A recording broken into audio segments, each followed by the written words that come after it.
মহব্বত করি। নবী গো আপনি দয়াল নবী বলেন ওই জান্নাতটা কেমন হবে? কারণ যেই জান্নাত পাওয়ার জন্য আমরা ইবাদত করি। আমার নবীজি বলেন আমি মসজিদে নববীর বারান্দার মধ্যে বৈশা বৈশা চক্ষুটা বন্ধ করলাম, এমন টাইমে দেখলাম আমার সামনে হযরতে জিবরাইল আলাইহিস সালাতু ওয়াস সালাম হাজির হয়ে গেছে। জিবরাইল হাজির হইয়া আমি নবীর চেহারা মুবারকের সামনে একটা চাদর মেইলা ধরছে। আমি নবীর সামনে 70 মতান্তরে 72 জন সাহাবী বসা। আমি নবীর সামনে যখন চাদরটা ধরলেন আমি দয়াল নবী হঠাৎ করে চোখটা বন্ধ করলাম। এমন টাইমে দেখলাম জিবরাইল আলাইহিস সালাতু ওয়াস সালাম চাদরটা আমার সামনে ধরলো। জিবরাইল বলে ইয়া রাসূলুল্লাহ ইয়া হাবিবাল্লাহ আপনার চোখ মুবারকটা বন্ধ করেন। আমি দয়াল নবী আমার চোখ মুবারক বন্ধ করলাম। জিবরাইল আলাইহিস সালাতু ওয়াস সালাম আমি নবীর সামনে মেরাজের রজনীতে আমি নবী জান্নাত যেমন দেখছি জাহান্নাম যেমন দেখছি জান্নাত করে আমি নবীর সামনে তুইলা ধরছে। আমি নবী আবার জান্নাতের বর্ণনা দিতে লাগলাম। ইয়া রাসূলুল্লাহ জান্নাতটা কেমন? আমার নবী কয় আল্লাহ জান্নাত কত সুন্দর করে বানাইছে। আল্লাহ সামনের একটা ইট লইছেন রূপার একটা ইট দিয়া, মাঝখানে লাল রঙের ইয়াকুত জামারুত পাথর দিয়া আল্লাহ জান্নাত বানাইছে। নবী গো বুঝলাম আল্লাহ জান্নাত বানাইছে। ওই জান্নাতের মধ্যে আমার আল্লাহ তাআলা কি ব্যবস্থা রাখছে? আল্লাহর হাবিব চোখ মুবারকের পানিগুলা ছাইরা দিয়া কান্দে আর ডাক দিয়া কয় উম্মত আমার আল্লাহ তাআলার ওই জান্নাতের মধ্যে এমন কোনো কিছুর কমতি নাই, এমন কোনো কিছুর কমতি নাই। উম্মত মনে মনে যা খাওয়ার চিন্তা করবে, যেইটা করার চিন্তা করবে, আল্লাহ জান্নাতের মধ্যে উম্মতের জন্য সেই ব্যবস্থা রাখছে। ইয়া রাসূলুল্লাহ ইয়া হাবিবাল্লাহ নবী গো ব্যবস্থাটা কেমন হবে? আল্লাহর নবী কয় এক একটা জান্নাতের জন্য আল্লাহ তাআলা 40টা করে হুর গিলমান রাখছে জান্নাতি ব্যক্তির সেবা করার জন্য। নবী গো বুঝতে পারলাম জান্নাতি ব্যক্তির জন্য 40টা হুর গিলমান রাখছে সেবা করার জন্য। ইয়া রাসূলুল্লাহ ওই হুর গিলমানের সেবা পাওয়ার জন্য আমরা প্রস্তুত আছি কিনা আমরা বলতে পারবো না। আমার নূরের নবী রাহমাতুল লিল আলামিন নবী বলে যদি তুমি জান্নাতি হুর গিলমানের মতো কইরা সেবা পাইতে চাও তাহলে তুমি তোমার শরীরটাকে দেহটাকে ঈমানের দৌলতে সাজাও। আমাদের এলাকার মা বোনেরা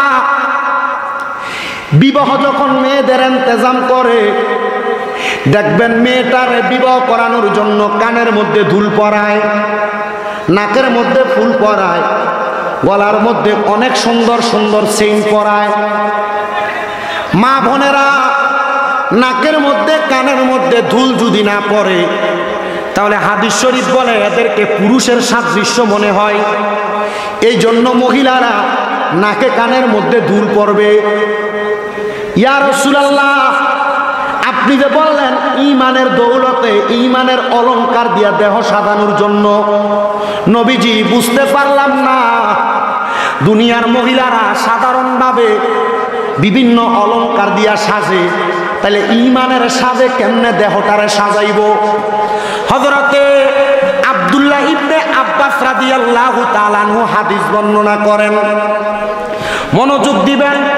আব্দুল্লাহ ইবনে আব্বাস রাদিয়াল্লাহু তাআলা আনহু হাদিস বর্ণনা করেন যে আব্দুল্লাহ ইবনে আব্বাস রাদিয়াল্লাহু তাআলা আনহুর মাজার সৌদি আরবের তায়েফ এলাকায় অবস্থিত।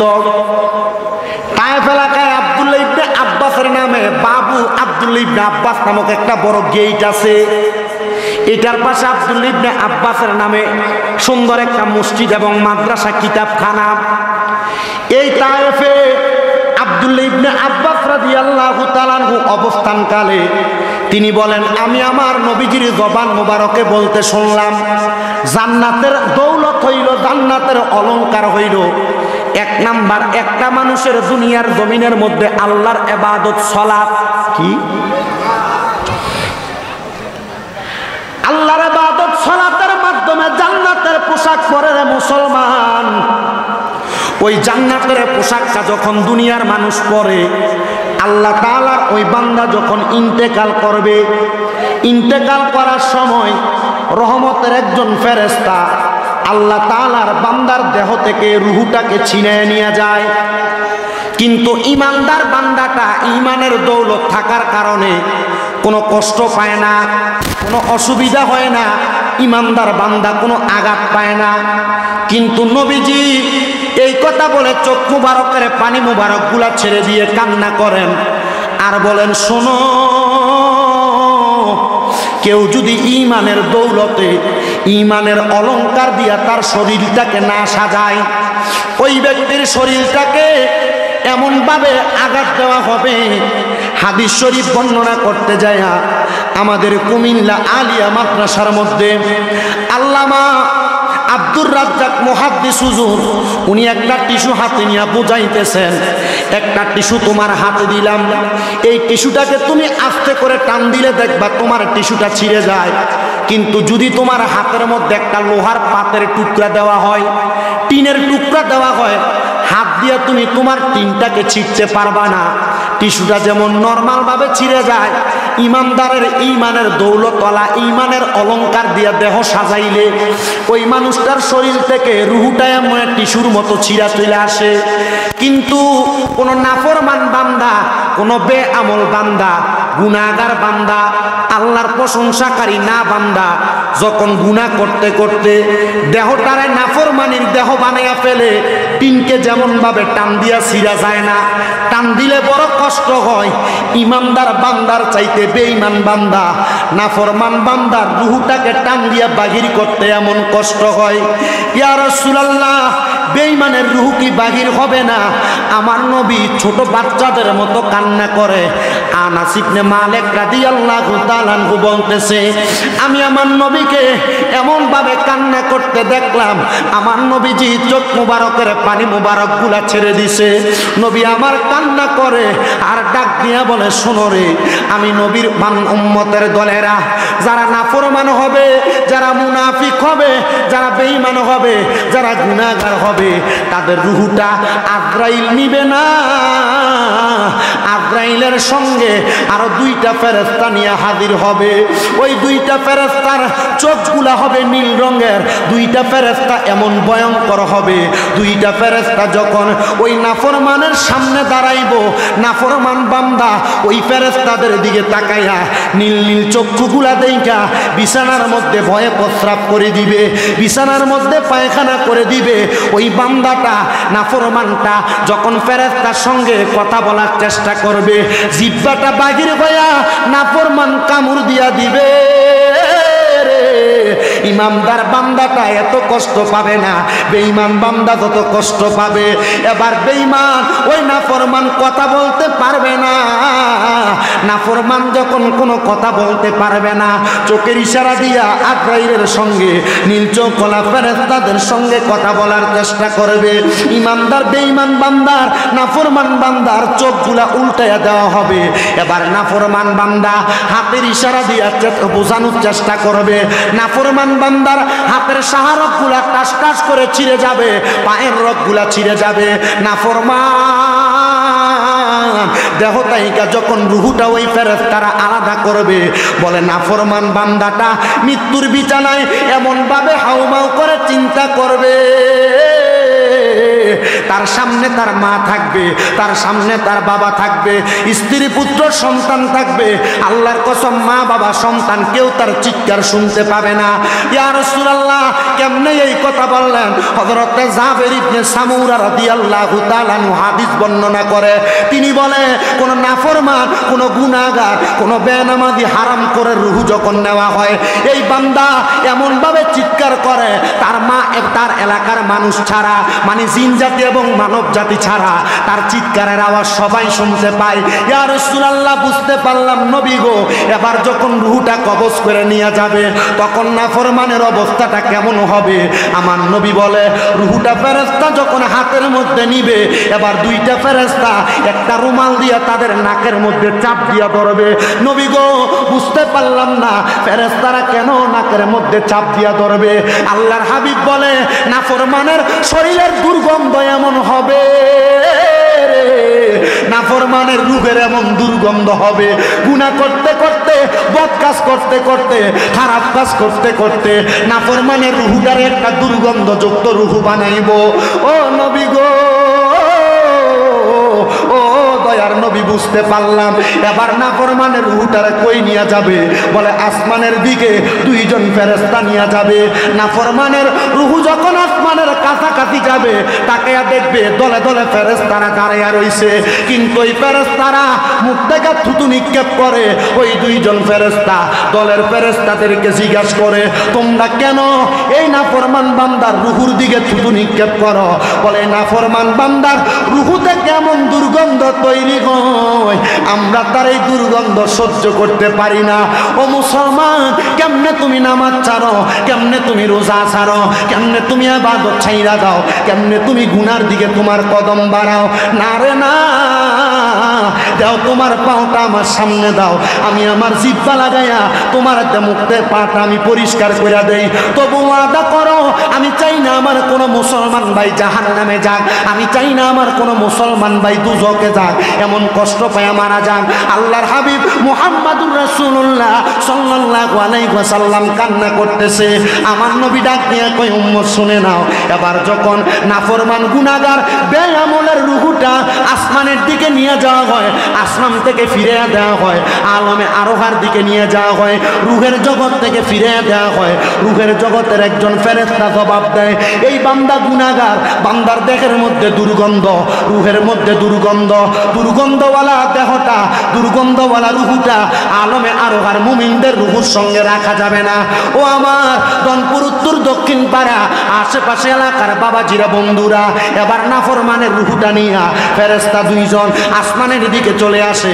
আসমানের দরজা যখন বন্ধ থাকে, ডাইনে যাইতে পারে না, বামে যাইতে পারে না, সামনে যাইতে পারে না, একবার বন্ধ নাফরমানের রূহটা। এবার আল্লাহ তাআলা আদেশ করে, ফা দাখালান না, জাহান্নামের মধ্যে প্রবেশ করাও। জাহান্নামের মধ্যে শুধু প্রবেশ করায় না, জাহান্নামের মধ্যে দিতে দিতে সর্বপ্রথম দুইজন ফেরেশতা জাহান্নামের হেমার দ্বারা জাহান্নামীকে আঘাত করে, এমন আঘাত করে বান্দা চিৎকার করতে থাকে, দুনিয়ার কেউ শুনতে পায় না, একমাত্র জিন জাতি মানব জাতি ছাড়া সবাই শুনতে পায়। ও নবী, এমন কষ্ট পায়, আঘাত পায়, বুঝতে পারলাম ওই ব্যক্তিটার কবরের মধ্যে কেমন শাস্তি দেয়।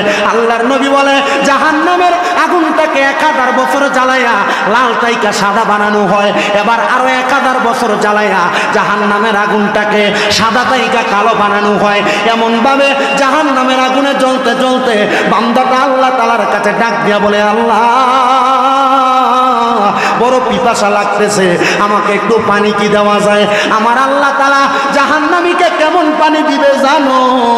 আগুনের একটা গরম গরম লোহার পাত্র দিবে, ওইটার মধ্যে অন্যান্য জাহান্নামীদেরকে পুরাইয়া যেই রক্ত এবং পুঁজগুলা হয়েছে, ওই রক্ত পুঁজগুলা জাহান্নামীকে দিবে খাওয়ার জন্য। সাহাবায়ে কেরাম চোখ মুবারকের পানি মুবারকগুলা ছাইরা দিয়া কান্দে, আর ডাক দিয়া কই, ইয়া রাসূলুল্লাহ, ইয়া হাবিবাল্লাহ, ও দয়ার নবী, মায়ার নবী, রাহমাতুল লিল আলামিন নবীজি, আপনার কাছে জানতে চাই, জাহান্নামীরা এত কষ্ট পাবে নবী গো, এই কষ্টটার ভাগ কারা কারা পাবে? এবার আপনারা বলেন, যারা নামাজ পড়ে না, যারা রোজা রাখে না, যারা ইবাদত করে না, যারা দুনিয়ার জমিনে খারাপ কর্মকাণ্ড করে, তাদের ঠিকানা কি জান্নাত না জাহান্নাম? জাহান্নাম। আসতে বললেন জাহান্নাম, বলেন ঠিকানা কি? তামদার এলাকা সুদখোর আছে না, ঘুষখোর আছে না? কম আছে মনে হয়, একবারে বেশি কম না? এই সুদখোর ঘুষখোর গুলার জন্য এরা যে হারাম খাবার খাইছে, আল্লাহর নবী রাহমাতুল লিল আলামিন নবী বলতেছে, এদেরকে 1 নাম্বার যে খানাটা দিব, এই খানাটা হইল ওই যে গরম লোহার পাত্রের ভিতরে অন্যান্য জাহান্নামীদেরকে পুরানোর পরে যে রক্ত আর পুঁজগুলা হয়েছে, এগুলার রক্ত পুঁজগুলার ওই গরম পাত্রে দিব। এটার হাদিস শরীফের ভাষায় বলছে তিনাতুল খাবাল। এই তিনাতুল খাবাল দিব, দেও খাও। সুদ যেমন খাইছো মজা কইরা, হারাম যেমন খাইছো মজা কইরা, খাবার একবারে বদবদ খাবারগুলা যা খাইছো মজা কইরা, এই সুদ ঘুষ খায়া তুমি যে টাকা পয়সা তোমার দেহের ভিতরে আনন্দ ফুর্তি করে নিছো, এবার নাও জাহান্নামীদের রক্ত আর পুষ খাও। এই সুদখুর ঘুষখুর গুলা কবরে দেওয়ার পর তখন এই খাবার খাইয়া তবে, আল্লাহ আমি তো জাহান্নামী হয়েছি, আমার শাস্তি দিবেন, এটা কোন খাবার দিলেন? পানির পিপাসার কথা বললাম, পানি তো দিলেন না, এই খাবার কেন দিলেন? বলে, এই যে দুনিয়াতে সুদ খাইলা, হারাম খাইলা, তুমি কি জানতা এটা যে হারাম? বলে, হ জানতাম। যাই না তুমি হারাম খাইতা, এই জন্য তোমাকে এই খাবার দেওয়া হয়েছে। আল্লাহ বুঝতে পারলাম, যাই না আমারে গুনাহ করার কারণে। আপনি মনে করেন না যে যারা সুদ খায় তারা জানে না যে এটা সুদ, এটা গুনার কাম, তারা জানে না? অটোমেটিক জানে। সুদখোরের এমন খাসিয়ত হয়ে গেছে। আমার গতকালকেও একজন কইতেছে যে কাকা সুদ খায় তো খায়, এরা যখন সুদের টাকা 1 টাকা কম দিতে যায়, আমরা উত্তর কি দেয় জানেন? যে সুদ যে খায় কবর দিয়ে আল্লাহ আমরা ফিটবো, একটু বাড়ি কি কমাই দিব, তুমি যে আমার সুদের টিয়া কম দাও। চিন্তা করছে, আমরা কথা বুঝতে পারছেন? এ জানে সুদ খাওয়া হারাম, এর কাছে যখন 1 টাকা সুদের কম দেয়, এ উত্তর দেয় আমি যে সুদ খাইতেছি, সুদ খাওয়ার কারণে আল্লাহ যে আমার কবরে শাস্তি দিব, আমার কি একটা ফিটা কমিয়ে দিব, তাহলে তুমি আমার সুদের টাকা কম দিবা কেন? আল্লাহর কসম, যারা সুদ খায়, যারা ঘুষ খায়, যারা সমাজের মধ্যে মারামারি দ্বন্দ্ব ফেতনা ফাসাদ নিয়ে ব্যস্ত থাকে, এরা বাথরুমের ময়লা কীট পতঙ্গ যেমন নিকৃষ্ট, এই সুদখোর ঘুষখোর হারামখোর সমাজের মধ্যে ফেতনা ফাসাদ করনেওয়ালাগুলা বাথরুমের ময়লার চাইতে নিকৃষ্ট, ময়লার চাইতে নিকৃষ্ট, ময়লার চাইতে নিকৃষ্ট। কথা বলেন ঠিক কিনা?